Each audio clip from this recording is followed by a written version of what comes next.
أعزائي الشباب، أهلا بيكم وحلقة جديدة في حلم جديد واحلم معانا. حلقتنا النهاردة هنتكلم عن شباب مبدعين في المجال الشعري ونسيب لحضراتكم التقييم. تابعونا في حلم جديد واحلم معانا. حاتم الخطيب أحد العناصر الشبابية الإبداعية في مجال الشعر، وهو من سوهاج. هنتعرف عليه أكتر وبداياته بقى مع نشأته في سوهاج والجوانب الشعرية اللي بتؤثر فيه وبيأثر فيها من خلال شعره. أهلا بيك يا حاتم. اهلا وسهلا بحضرتك. يعني زي السؤال التقليدي، عاوز أعرف بداياتك بقى من سوهاج، وإن أنت قدرت إن أنت تتجه للاتجاه الشعري وإن أنت تكتب دواوين شعرية. انا والله الشعر بدأ معايا من ما يقارب من 12 سنة تقريبا. جميل. يعني في البدايات زي ما انت عارف طبعا بنعك شوية شوية وبعدين بالاحتكاك مع اساتذتنا المثقفين والناس اللي فاهمة. لا هنا عندك كسر، لا هنا عندك، لا مش كده، لا كده، لحد ما الحمد لله الامر استقام الى حد ما. وماشي الحال الحمد لله يعني. هل في شريحة معينة بتخاطبها أنت دايما حاتم، حابب إن هي تستوعب شعرك، مثلا الفقراء، عامة الشعب، ولا المثقفين؟ يعني أم بتخلط بين هذا وذاك؟ لا هو في الحقيقة بخلط بين الاتنين، يعني لازم تراعي في اعتقاد أنا، يعني لازم تراعي في قصيدتك إن أنت تدي حاجة للمستمع البسيط اللي هو ما يفهمش يعني إيه عروض ولا يعني إيه وزن ولا يعني إيه بحر. وتراعي برضو وتكتبها برضو على العروض وعلى الوزن عشان الناس اللي فاهمة، يعني تخلط بين الاتنين تعمل عمل ناجح. ده من وجهة نظري أنا البسيطة يعني. جميل. طب عملية التقييم من وجهة نظرك، وانت دلوقتي في مجال ممكن تكون ان انت وصلت لمراحل خلاص مش محتاج فيها التقييم الى حد ما، الا ان التقييم مهم جدا بالنسبة طبعا. للانسان علشان خاطر يقدر يرتقي من مرحلة علمية الى مرحلة اخرى علمية. كلمنا عن عملية التقييم، وهل انت دخلت مجالات تقييمية قبل كده؟ والله أنا رحت أماكن كتير، ندوات يعني وما شابه ذلك وصالونات والحمد لله كان التقييم كويس إلى حد ما وبنسعى للأحسن طبعا. يا رب. وإن شاء الله خير يعني. يا رب ان شاء الله. دايما بتكتب بالعامية ولا عندك بالعامية عامية بس؟ بالعامية بس كانش في لا في بين ده البدايات وده؟ بقى كنت بكتب في فصحى وبعدين قالوا لي لا، سيبك من الموضوع ده، ريح دماغك وخليك خليك في العامية. خليك في العامية، بس خد ركز بالك، فيها انا وجدها. بعتقد ان العاميه فيها درجه كبيره من الصعوبه اكتر من الفصحى يعني. هي العامية بتخضع لنفس شروط الفصحى اللي هي آه. البحر والعروض بس هي كل الفكرة في ان الفصحى بتحتاج دراسة، يعني تكون دارس لغة عربية علشان في حاجة تنفع وحاجة ما تنفعش، في حاجة كده يعني. بالظبط. بالظبط. ممكن تسمعنا ايه؟ هو في قصيدة عندي بما ان البرنامج اسمه احلم معانا، اسمها اتفضل. احلم. الله عليك، قول لنا حلمنا كلنا. لاجل ما توصل شط احلامك يلزم مركب من اخلاصك، اما شراعك يبقى يقينك بانه الهك مش حيسيبك، طول ما مسجد كل حواسك كل انفاسك للقدوس. لاجل العتمة يلزم برضو ضي فانوس من احساسك بانك بكره حتبقى اكيد، حتى ان كان الشط بعيد، حتى ان كان الحكي بليد.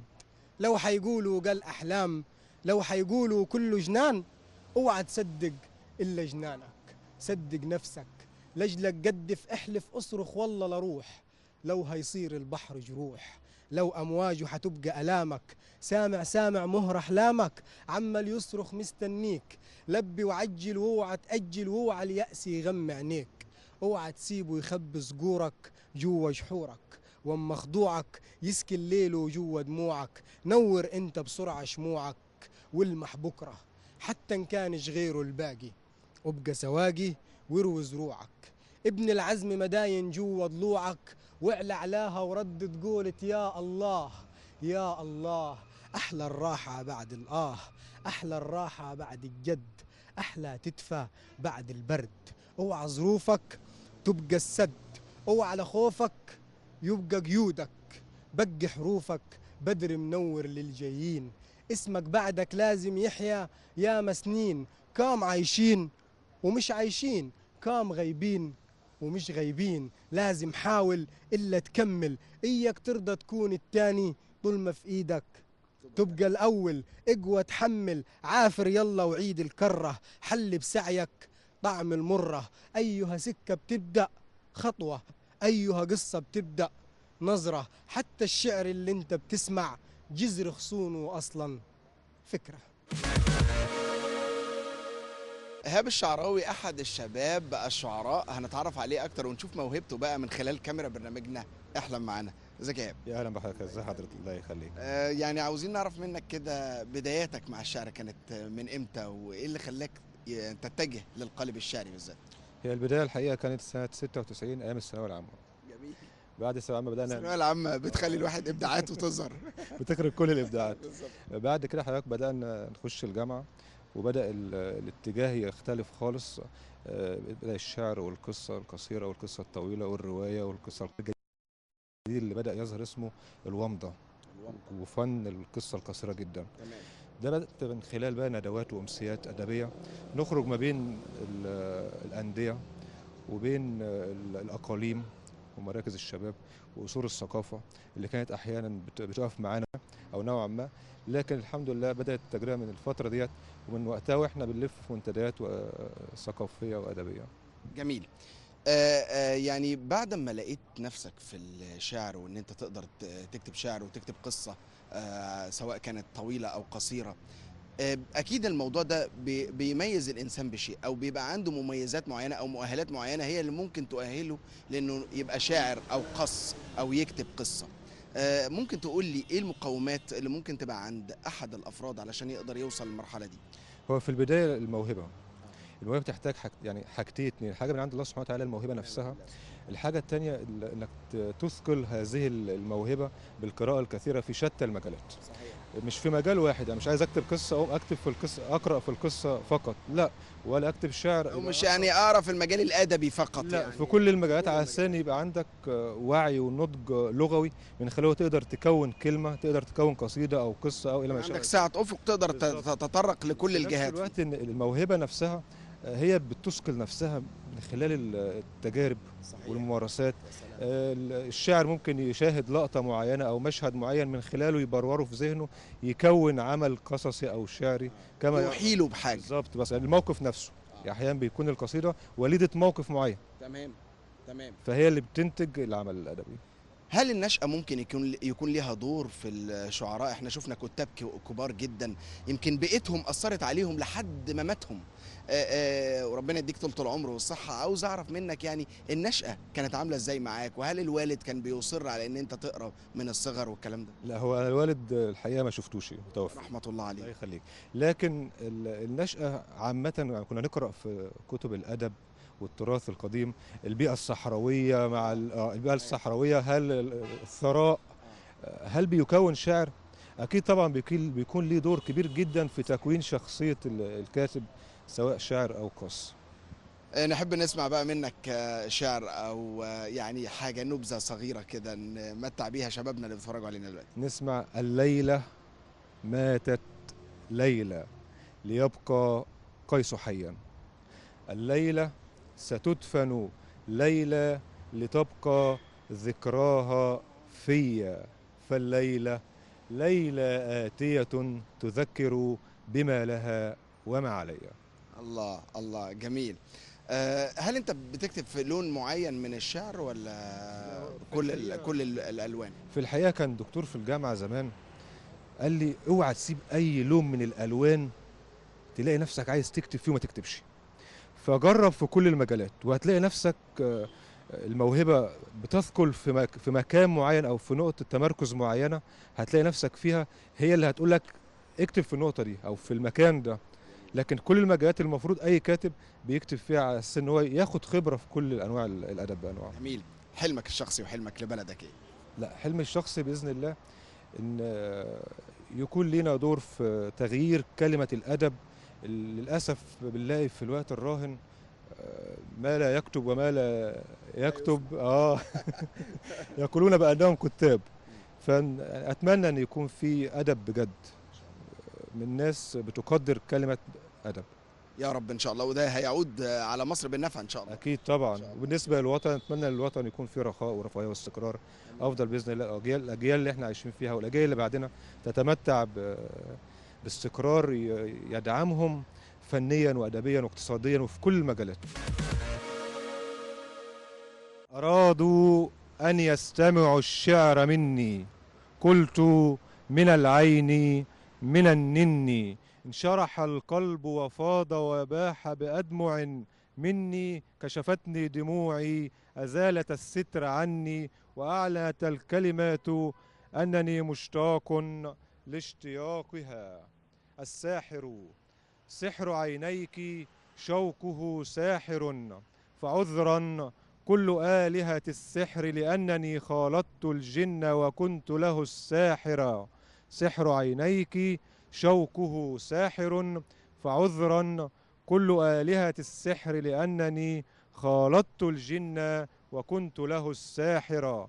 اقبلي اقبلي مني شوقا عله لك يشتاق، اقبلي وتذكري أن الجان من سحرك جن، جواهرك أرعشتنا وكلما تطوفين رياح طيفك أبهرتنا. كلنا دايما بنقول ان مصر ولادة بشبابها المخلصين المبدعين. هيكون معانا احد الشعراء الشباب الاستاذ حازم السمان، هنتعرف عليه ونتعرف على موهبته وبداياته معاها كانت عامله ازاي. ازيك يا استاذ حازم؟ ازيك يا استاذ احمد، عامل ايه؟ اخبارك؟ ربنا. كنت عاوز اعرف منك بقى بداياتك مع الشعر كانت ازاي؟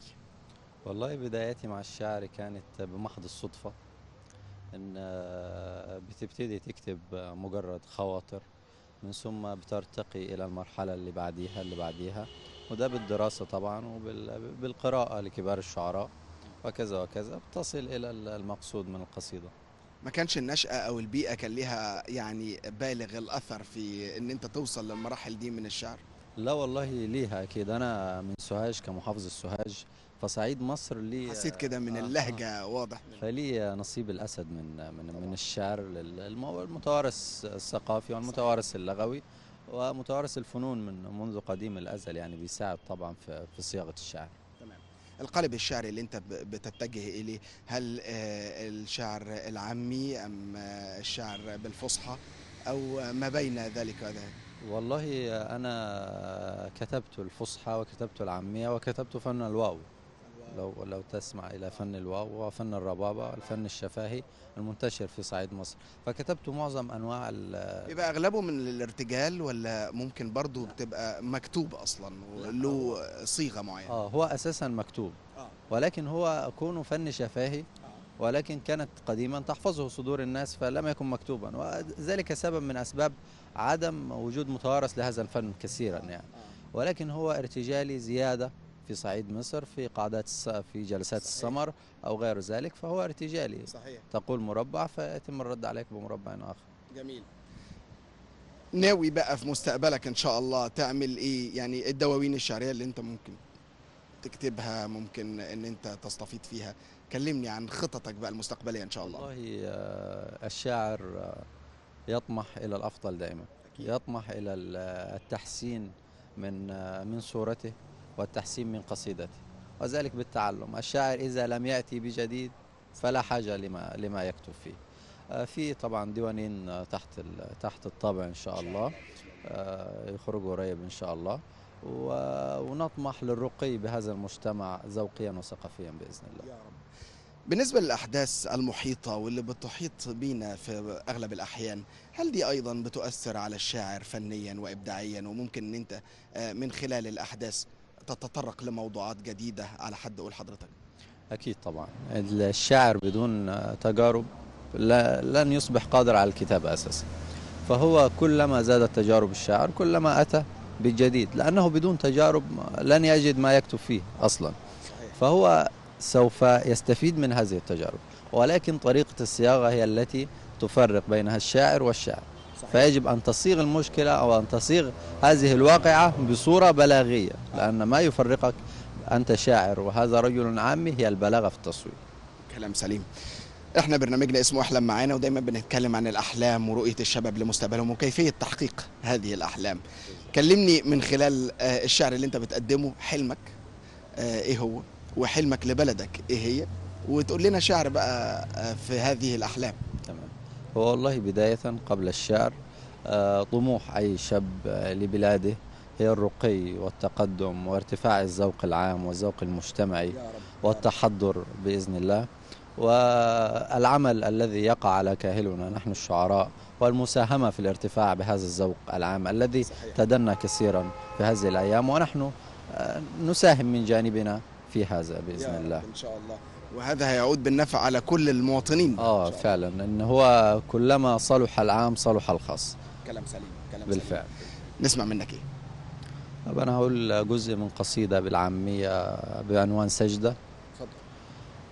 منظر نهار من كدر طال به السهر، قبل التلاقي في فكرتين، عين على الممشى المزركش بالقوافي ريح فل، عين على دقاتها ما انتهل، رحماك يا وجع القصيدة منسدل، ضاع الكلام بخدرها ذابت لرؤياها الجمل. استاذ محمود السيد، احد الشباب الشعراء واللي هيكون مشرفنا الان ولقائنا في احلم معانا. اهلا بيك يا استاذ محمود. اهلا بيك يا استاذ حضرتك. الحمد لله يا فندم، ربنا يكرمك. يعني نعرف منك بداياتك برضو مع الشعر كانت عامله ازاي، وهل كان في النشأة او الاسره، حد في الاسره له كده درايات بالجوانب الشعريه عشان كده اتاثرت انت بيه؟ بسم الله الرحمن الرحيم. في البدايه هو كانت بداياتي في مشواري مع كتابه الشعر، كانت في بدايه من ثانوي. طبعا بالمشاركه مع بعض. كانت ثانوي في كل الشباب اللي دي المرحله اللي بتبقى تعتبر بدايه مرحله النضوج الفكري، بدايه مرحله النضوج الفكري بالظبط كده. فكانت بالمشاركه مع زمايلي اللي هم ليهم نفس الهوايه، فابتدينا مع بعض ان احنا نكون زي فريق. ابتدينا نعمل زي ندوات مصغره. جميل. لحد ما الموضوع ابتدى ياخد معانا شكل تاني، اللي هو عايزين بقى الناس تسمعنا. يعني عايزين الموهبه المفروض انها اكتملت، عايزين حد يسمعنا، عايزين صوتنا يوصل. ابتدينا نكتب كلمه كويسه، ابتدينا نبحث عن الاماكن اللي بتقام فيها الندوات والامسيات الثقافيه عشان نحضر ونتعلم من الناس الكبار والقامات الشعريه الكبيره اللي احنا بنسمع عنها. بالفعل اصرينا على ده. فدي كانت البدايه، وابتدينا نحضر في صالونات، نسال عن الصالونات اماكنها فين، زي مثلا في دار الاوبرا هنا، نقابه الصحفيين، واماكن تانية كتير طبعا. جميل. فدي كانت البدايه. طيب شايف ازاي الشاعر ممكن يوصل للمراحل او النماذج اللي احنا بنتكلم عنها دلوقتي، زي مثلا نماذج كبيره جدا عدت علينا في الشعر واثروا في المجتمع المصري بشكل كبير قوي. ازاي الواحد يوصل للمراحل دي ويبقى مؤثر في المجتمع اللي هو بيعيش فيه من خلال شعره؟ والله فندم، في قاعده بتقول من لا يقرأ لا يكتب. تمام. فحضرتك هو البدايه بتبقى الكتاب، القراءه، عشان اقدر ده الستيب 1، ان انا عشان اقدر اتعلم المرحله الاولانيه. المرحله الاولانيه طبعا ان انا لازم اقرا الاول. ثانيا اسمع.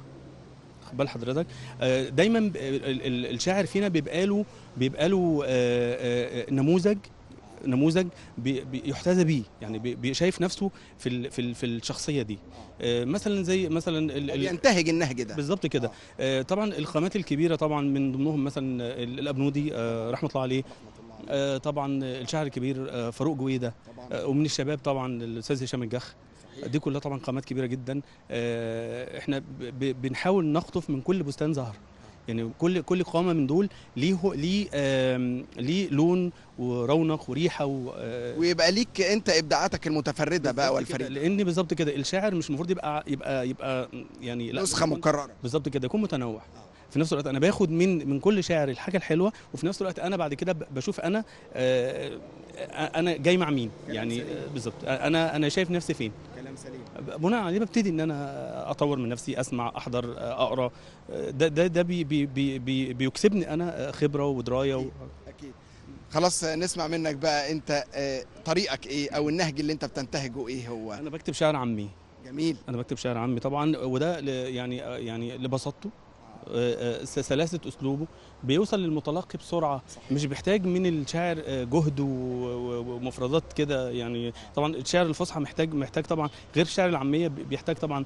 والله انا بحس ان الاتنين فيهم قوة برضو، يعني الاتنين فيهم تعب ومجهود علشان ايصال الفكرة بتاعت الشاعر للمتلقي. الموضوع في الجهتين بيبقى فيه صعوبة. اكيد طبعا. وبعدين هو يعني زي ما حضرتك قلت، هو مجهود ذهني كبير، سواء كان على الشاعر اللي بيكتب فصحى او على الشاعر اللي بيكتب عاميه، ولكن هي بتبقى يعني انت احساسك ايه. استاذ محمود، يعني اللي انا عايز انوه عليه كمان ان ممكن يكون ابلغ الكلمات بتيجي عن طريق القالب الشعري العامي، مش شرط يعني يكون كله بالفصحى علشان خاطر توصل كلمات بليغة، لأن الموضوع ممكن كلمات لا تتداول بالشكل العادي، أكيد. وفي نفس الوقت غايبة عن الأذهان وبتقولها في القالب الشعري. أكيد. هو حضرتك، إحنا زي ما قلنا في البداية إن الشعر العامية ليه جمهور عريض، وبيخاطب كل الثقافات، كل الثقافات، مثقف، متعلم، جاهل،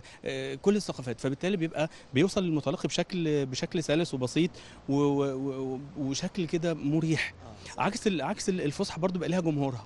يعني طبعا هي طبعا لغتنا الجميله طبعا، يعني لغتنا الفصحى، ولكن قاعده من المثقفين او شريحه معينه هي اللي بتحاول ان انت تخاطبها وتوجه لها الشعر كده، عكس الشعر العامي جمهوره كبير جدا وبيوصل لكل الثقافات وكل الجمهور. جميل. مش محتاج صعوبه. سمعنا ايه؟ طبعا كلمات بسيطه في حب مصر. فتح صغير كنت بقول لها: ومين يعرف يساويكي ويعمل راسه من راسك، ومين يعرف يساويكي ويعمل راسه من راسك، ومين يقدر يعاديكي وكل الشعب حراسك، ده جيشك ربنا قواه، واسمك على البلاد علاه، ونيلك من السما نازل بكرمه وقدرته حلاه. أعزائي الشباب، بكده تكون خلصت حلقتنا النهارده بانتهاء لقاءاتنا واللي اتمتعنا فيها مع مجموعه من الشباب المبدعين في المجال الشعري. بنتمنى حلقتنا تكون نالت اعجابكم، وبنوعدكم دايما باحلام جديده واحلم معانا.